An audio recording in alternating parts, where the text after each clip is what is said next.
퀴즈 하나 제가 내겠습니다. 여러분, 우리 교회 성도들은 제 설교에 다 은혜를 받을까요? 네, 감사합니다.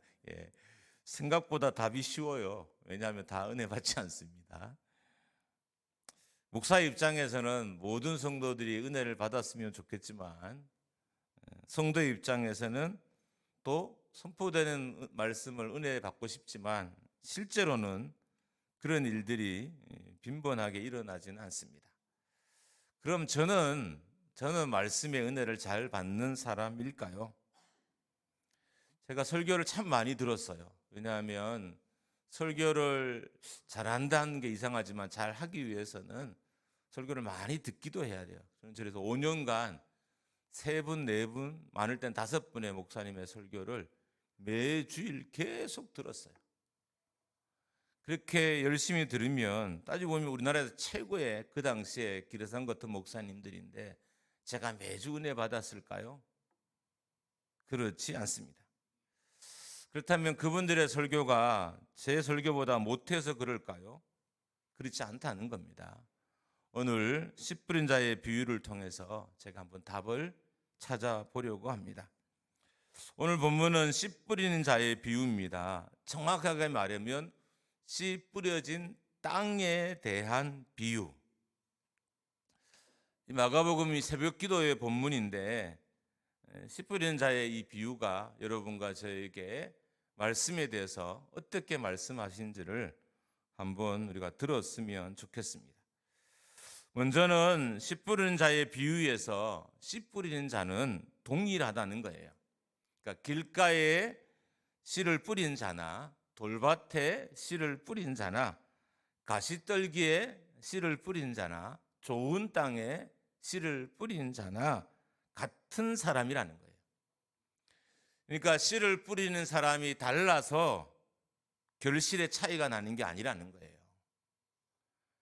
씨를 뿌린 자가 달라서 결실의 차이가 나는 것처럼 보이지만 실제로는 오늘 본문에 보면 씨 뿌리는 자는 동일합니다. 그러면 어떤 차이가 있을까요? 단지 씨가 뿌려진 땅만 차이가 납니다. 네 종류의 땅에서 좋은 땅에서만 씨앗이 열매를 맺었습니다. 씨가 뿌려졌다는 것은 어떤 의미일까요? 우리가 말씀을 선포했다는 것이고 그리고 말씀을 들었다는 거예요. 씨 뿌린 자의 비유에서 씨를 뿌리는 방식은 흩어 뿌리기예요. 흩어 뿌리기. 여러분 씨를 뿌리는 방식이 되게 다양합니다. 전파종법. 그래서 하나하나씩 콕콕 집어서 파종하는 방식이 있고 줄파종이라 해서 줄로 이렇게 한 줄씩 씨를 이렇게 뿌리는 방식도 있고 흩어 뿌리려고 해서 손에 씨앗을 쥐고 흩날려서 뿌리는 파종 방식도 있습니다. 씨 뿌린 자의 비유에서 씨 뿌리는 방식은 흩어 뿌리기예요. 그러니까 씨를 한 움큼 쥐고 밭에 씨를 뿌렸습니다. 그랬더니 그 씨앗이 어떤 길가에 떨어지기도 하고 돌밭에 떨어지기도 하고 가시떨기에 떨어지기도 하고 좋은 밭에도 떨어졌다는 거예요. 이게 어떤 의미냐면 말씀이 그렇게 뿌려진다는 거예요. 말씀이 흩어 뿌리는 방식으로 세상에 뿌려진다는 거예요. 말씀이 성도들의 마음에 흩어 뿌리기 방식으로 뿌려진다는 것입니다. 그런데 좋은 땅만 흩어 뿌리는 말씀을 받아서 열매를 맺었던 것입니다. 길가나 돌밭이나 가시떨기는 흩어 뿌리는 말씀을 받지 못해서 열매 맺지 못한 것이에요. 그러니까 그래서 말씀이 선포라고 그러는 거예요. 말씀이 그냥 대중을 향해서 선포되는 거예요. 흩어 뿌리기 방식처럼 그렇게 흩어 말씀을 뿌리는 거예요. 그러면 그 말씀을 듣는 성도들은 길가와 같은 성도가 있고 돌밭과 같은 성도가 있고 가시떨기 같은 마음의 상태인 성도가 있고 그리고 좋은 땅과 같은 마음의 상태가 있는 성도가 있을 뿐인 겁니다. 마태복음에는 정확하게 네 종류의 땅을 네 종류의 마음이라고 표현했어요. 마태복음 13장 19절입니다. 우리 같이 한번 읽어보겠습니다. 시작. 아무나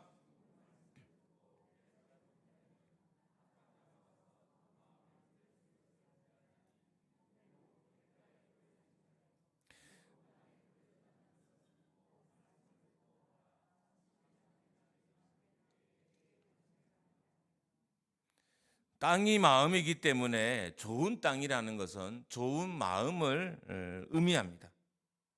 그러니까 좋은 마음에 뿌려져서 이 좋은 마음이 어떤 역할을 했냐면 씨가 싹이 트게 하고 그리고 씨가 뿌리 내리게 하고 씨가 자라게 하고 씨가 열매 맺게 했다는 거예요. 좋은 마음이 말씀이 그렇게 뿌려진 말씀을 자라게 하고 열매 맺게 했다는 겁니다.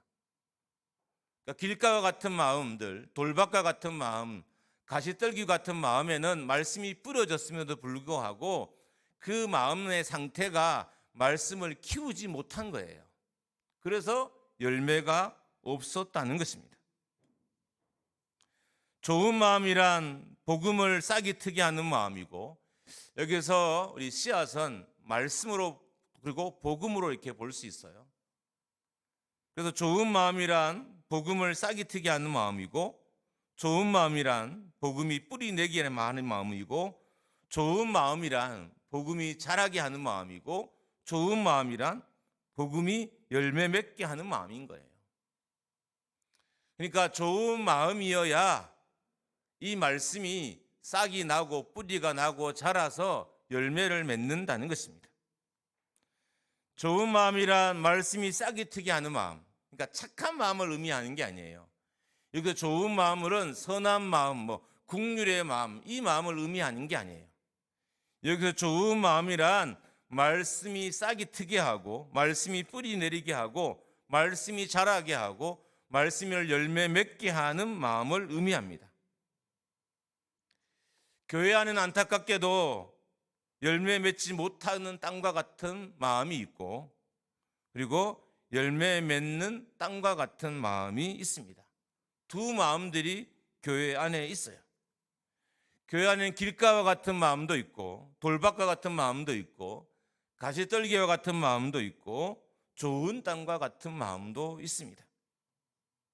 그런데 좋은 땅과 같은 마음에서만 이 말씀이 자라고 뿌리를 내리고 그리고 열매를 맺고 결실을 하게 된다는 것입니다.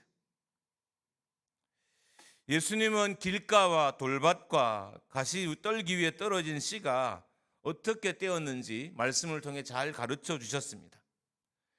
길가에 떨어진 씨는 새들이 와서 먹어버렸고, 돌밭에 떨어진 씨는 싹이 나오긴 했지만 곧 말라 죽었고, 가시떨기에 떨어진 씨앗은 자라긴 했지만 열매를 맺지 못하고 죽게 됐습니다.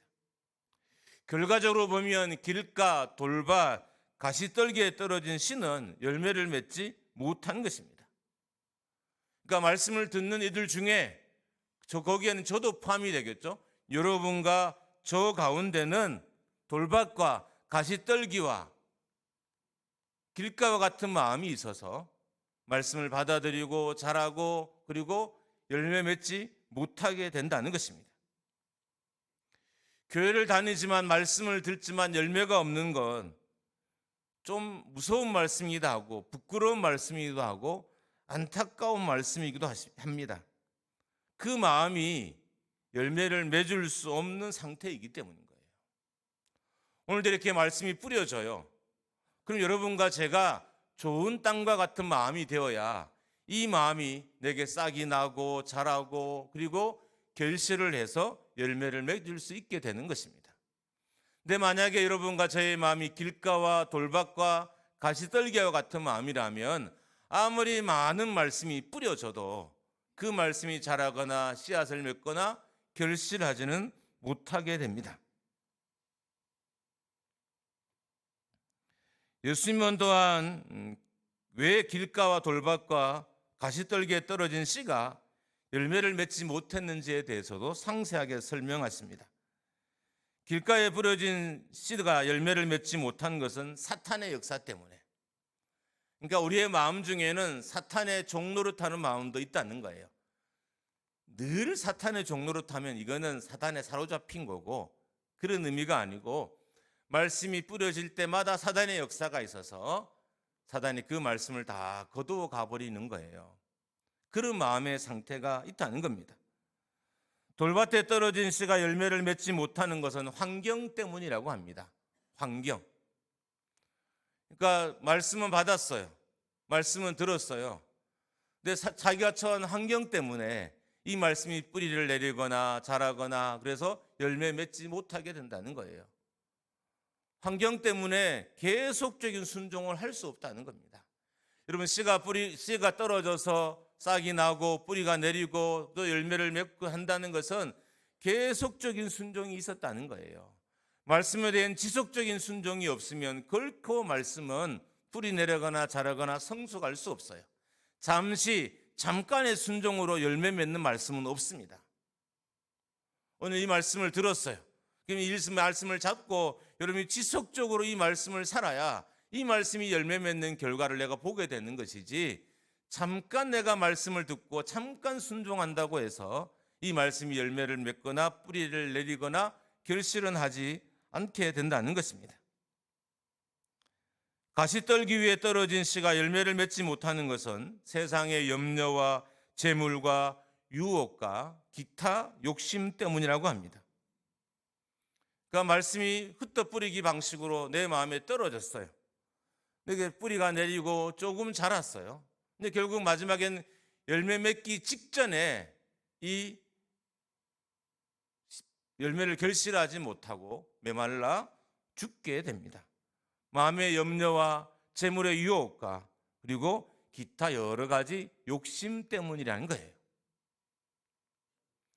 그러니까 말씀이 자라려면 욕심을 제어할 수 있어야 돼요. 말씀이 결실하려면 여러분의 마음의 상태에서 염려를 없앨 수도 있어야 되고요. 재물의 유혹도 이겨야 돼요. 결국 재물 때문에 순종하지 못해서 결실하기 직전에 열매가 말라버리거나 아니면 없어지게 되는 겁니다. 제가 보기에는 대부분의 성도들이 길가와 돌밭은 아니에요. 물론 그런 분이 한두 분 있을지 모르지만 대부분은 아니고, 대부분의 성도들이 가시떨기 밭과 같은 상태인 거예요. 말씀은 받았어요. 이 말씀이 뿌리는 내렸어요. 이 말씀이 조금은 자라기는 해요. 꽃이 피고 결실하기 직전에 그냥 메말라 버리게 됩니다. 왜 그랬을까요? 세상의 염려들이 말씀을 끝까지 순종하지 못하게 한 거예요. 재물의 유혹이 말씀을 끝까지 순종하지 못하게 한 거예요.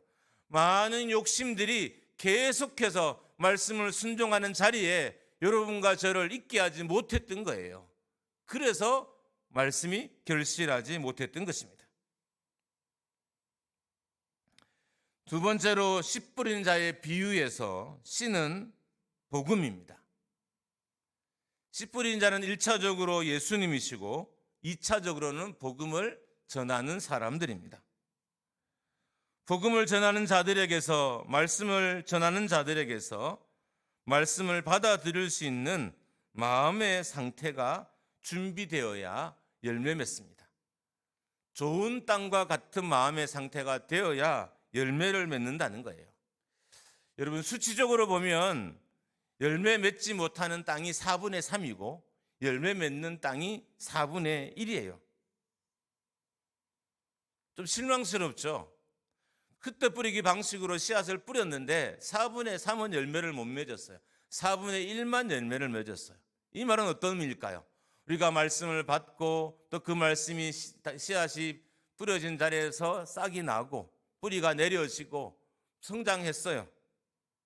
그런데 열매를 맺지 못했다는 거예요. 성공보다 열매 맺지 못하는 땅이 아주 많아요. 4분의 3입니다. 그러니까 오늘 수치로 따지면 이 자리에서 말씀을 듣고 열매를 맺는 마음의 상태, 말씀의 성경의 수치만 가지고 말하면 열매 맺지 못하는 사람이 4분의 3인 거죠. 100명 중에면 75명이 말씀이 결실하지 못한 채 결실하기 직전에 다 말라버리는 것을 경험하면서 매주의 삶을 살아가요. 저는 믿음이라는 것은 한계점을 넘어서는 것이라고 봐요. 넘어서는 것입니다. 그러니까 한 번 말씀의 열매를 맺은 사람들은 순종을 계속해서 잘할 수 있어요. 그래서 한 번 말씀의 결실을 경험하는 것이 중요합니다. 계속 실패한 말씀의 씨가 자라고 씨앗이 뿌리 내려서 열매를 맺고 결실하기 직전에, 따기 직전에 말라서 죽어버린 일들이 계속 반복되니까 어떤 일이 벌어요? 마음도 공허하고 예배를 드려도 힘이 되지도 않고 또 신앙생활도 어렵고 때로는 괴롭고 때로는 낙심에 가득 차 있을 때가 있습니다. 하여튼 많은 사람들이, 많은 성도들이 승복하다는 이 말씀에 열매 맺지 못하는 상태라는 거예요. 그러면 실망해야 될까요? 그럼 교회는 열매 맺는 사람이 없는 상태로 교회가 이렇게 계속 유지가 되는 걸까요? 그렇지 않다는 겁니다. 열매 맺지 못하는 땅이 많아서 실망스러울 수 있지만 문제는 열매 맺는 땅에서는 30배, 60배, 100배의 결실이 맺어진다는 거예요. 그래서 열매 맺지 못하는 땅을 다 채우고도 다 커버하고 남을 정도의 열매가 좋은 땅과 같은 마음의 사람들을 통해서 메워지는 거예요. 그래서 교회가 유지가 되는 겁니다. 교회는 4분의 3 열매 맺지 못한 땅과 같은 마음의 상태의 성도들이 있어요. 그럼 교회가 교회답지 않아야 하고 교회가 문제가 많아야 되고 교회는 문을 닫아야 되지만 그렇지 않고 여전히 교회는 계속해서 유지가 되고 부흥도 되고 문제가 없이 하나님의 나라가 확장되는 걸 경험하는 것은 열매 맺는 4분의 1 때문인 거예요. 이 사람들이 30배, 60배, 100배의 결실을 맺었기 때문에 교회가, 하나님 나라가 계속해서 확장하고 성장해 가고 있는 것입니다. 하나님 나라가 아무런 힘이 없는 나라처럼 보여도 어딘가에서는 강력한 열매가 맺어지고 있어요. 여러분, 전세적으로 보면 우리 교회가 말씀의 열매를 못 맺으면 아프리카의 어떤 교회는 말씀의 열매를 맺고 있는 거예요. 그러니까 우리 교회가 맺지 못하는 말씀의 열매를 그 교회가 다 채우고 남는 거예요. 그럼 누구만 안 된 사람이에요? 우리만 안 된 사람인 거죠. 어떤 나라의 교회에서는 말씀의 열매를 맺고 결실을 맺어서 풍성해지는 반면에 어떤 나라의 교회에서는 반대로 말씀이 결실하지 못해서 메말라 죽는 믿음의 결과를 나타내는 교회들도 많이 있다는 것입니다. 말씀으로 인해서 열매 맺는 이가 없는 것처럼 보여 실망할 수 있습니다. 그러나 낙심하지 말 것은 나는 비록 열매를 맺지 못하지만 우리 교회 어딘가서 어떤 성도에 의해서 말씀은 결실이 맺어지고 풍성한 결과로 말미암아 교회는 계속해서 세워져 갈 수 있었던 거예요. 전 세계적으로도 동일합니다. 복음이 전해질 때도 4분의 1은 열매를 맺고 있는 거예요. 우리가 사람들에게 복음을 전해 예수 믿으세요, 우리 교회 갑시다, 전도해도 그 사람들이 많이 부인하고 많이 거절해도 4분의 1은 열매를 맺을 수 있다는 거예요. 그럼 우리는 어떻게 해요? 열심히 전하는 일만 해도 4분의 1은 어딘가에 결실이 있다는 겁니다. 그래서 우리 교회는 부흥하지 못해요.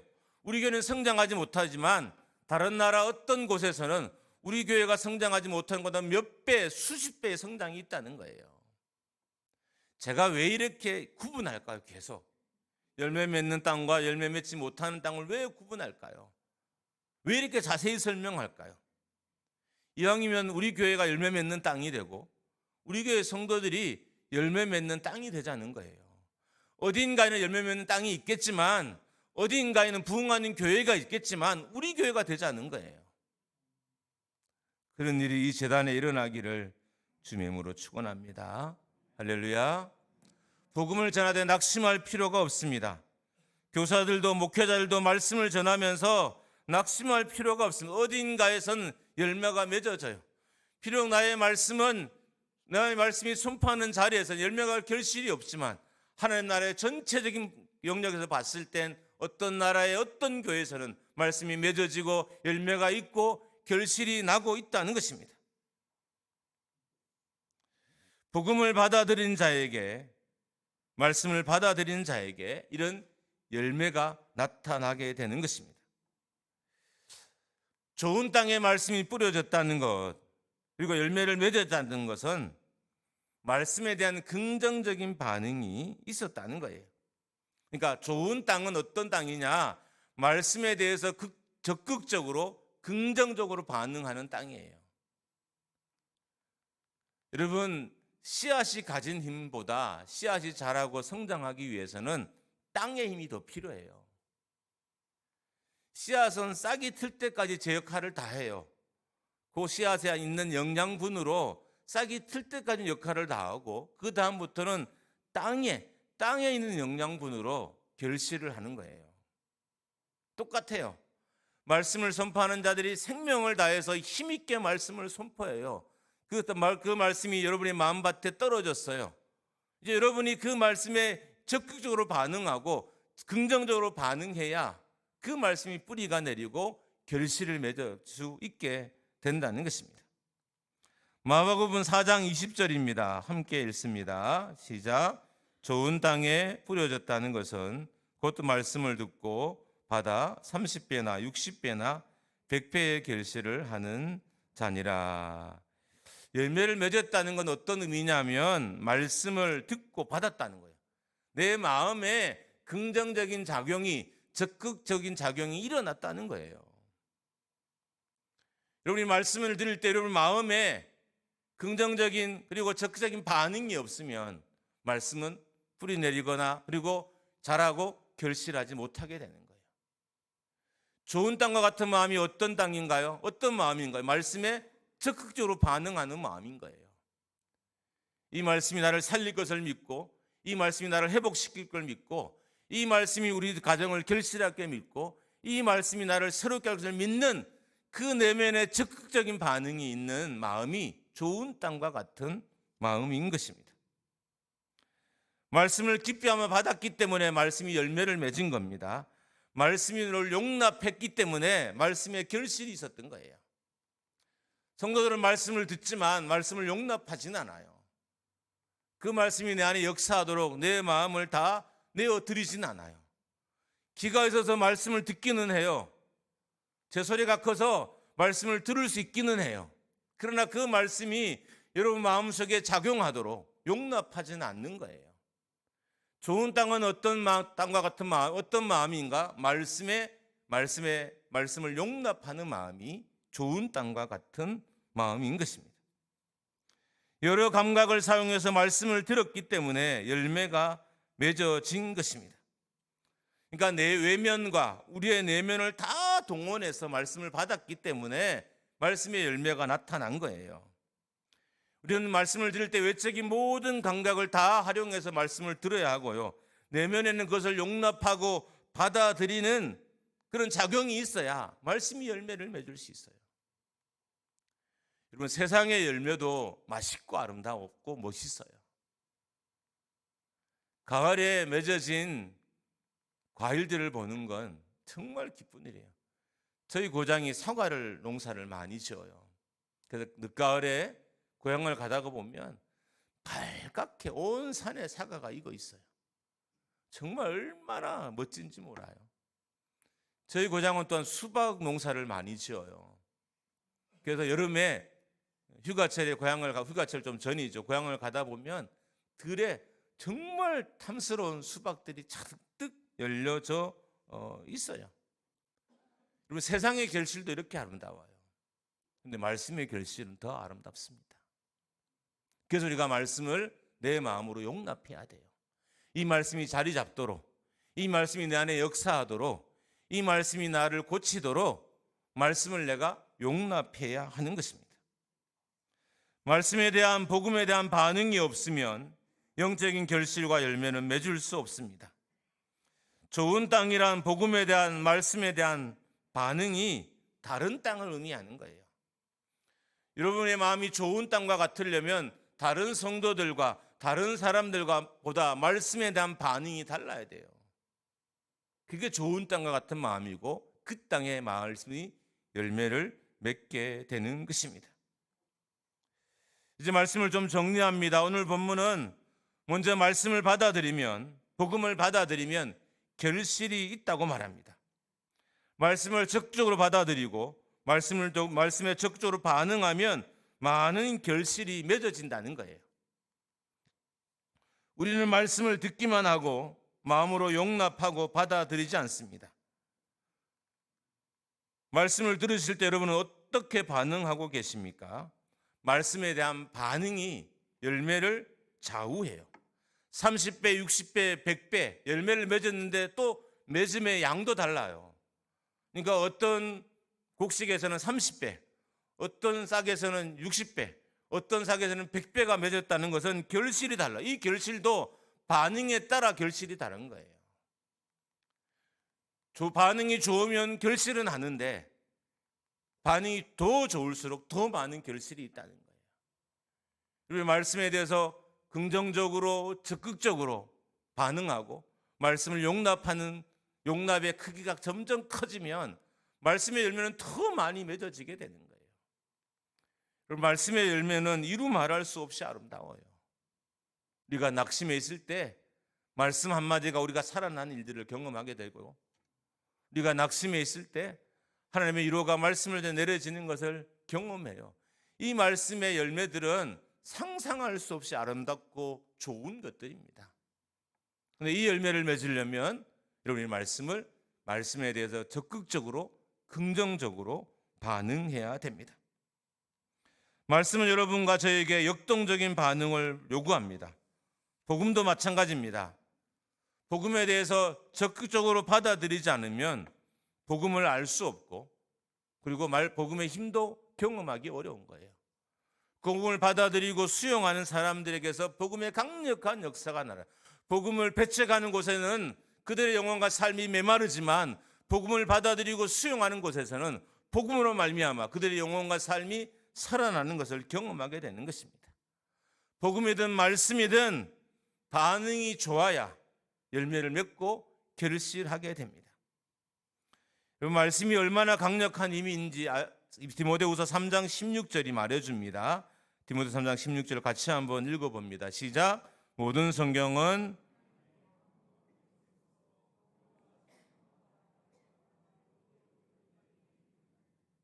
좋은 땅이란 말씀에 적극적으로 반응하는 마음이에요. 이렇게 강력한 말씀의 힘이 말씀 가운데 있어요. 이 말씀이 내 안에 역사하려면 내가 말씀을 적극적으로 받아들여야 돼요. 여러분, 우리가 좋은 것은 얼마나 잘 받아들여요. 여러분, 세상에서 가장 적극적으로 받아들여야 할 게 말씀이에요. 사람은 잘못 받아들이면 집안이 망할 수도 있고, 좋은 선물도 잘못 쓰면 뇌물이 되기도 하고요. 그렇지만 말씀은 우리가 아무리 적극적으로 받아들여도 손해가 일어난 일이 없어요. 그래서 말씀에 대해서 긍정적으로 적극적으로 받아들여야 되고, 만약에 우리 마음이 그렇지 않다면 우리 마음을 고쳐서라도 좋은 땅과 같은 마음으로 만들어야 됩니다. 두 번째로 길가와 돌밭과 가시떨기는 열매 맺지 못하는 마음입니다. 그러니까 좋은 땅만 열매 맺을 수 있어요. 말씀이 열매를 맺으려면 복음이 열매를 맺으려면 길가와 돌밭과 가시떨기와 같은 마음을 날마다 갈아엎어야 돼요. 좋은 땅이 되도록 가꿔야 된다는 거예요. 혹 여러분의 마음은 열매 맺지 못하는 마음이 아닌가요? 여러분의 못된 마음도 갈아엎어야 하고요. 상처받은 마음도 갈아엎어야 하고요. 불평불만투성인 마음도 갈아엎어야 돼요. 고집과 회개하지 않는 마음도 갈아엎어야 하고 완악한 마음도 갈아엎어야 돼요. 그래야 좋은 땅과 같은 마음이 되어서 결실할 수 있게 되는 겁니다. 성도는 날마다 잘못된 자기의 마음을 갈아엎어야 좋은 땅과 같은 마음이 되고, 그 땅에는 말씀이 잘 뿌려져 좋은 결실이 맺어지게 되는 거예요. 여러분, 세상의 결실보다 말씀의 결실은 훨씬 풍성하고 훨씬 아름답고 역사하는 힘이 커요. 그래서 우리가 말씀을 받아들이고 수용해야 되는 것입니다. 말씀은 세상이 줄 수 없는 것을 여러분과 저에게 줍니다. 복음도 세상이 줄 수 없는 것을 여러분과 저에게 줍니다. 오직 좋은 땅과 같은 마음만 말씀이 주는 혜택을 받아 누릴 수 있게 되는 것입니다. 오직 좋은 땅과 같은 마음만 복음이 주는 것을 받아 누릴 수 있게 됩니다. 말씀은 우리가 상상할 수 없는 것을 여러분과 저에게 줘요. 복음도 상상할 수 없는 것을 여러분과 저에게 줍니다. 좋은 땅과 같은 마음이 되어야만 이 혜택을 우리가 누릴 수 있게 되는 것입니다. 말씀의 위대함, 여러분의 길가와 같은 마음 때문에 말씀의 위대함이 의미가 없이는 죽고 있지는 않을까요?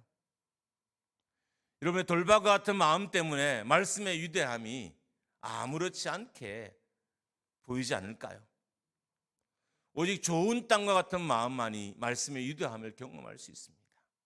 말씀이 우리 삶을 살리고 자녀들의 영혼과 육체를 영혼을 양육하고, 말씀이 우리의 길을 안내하고, 말씀이 우리의 삶을 새롭게 하는 것을 우리가 경험하게 되는 것입니다.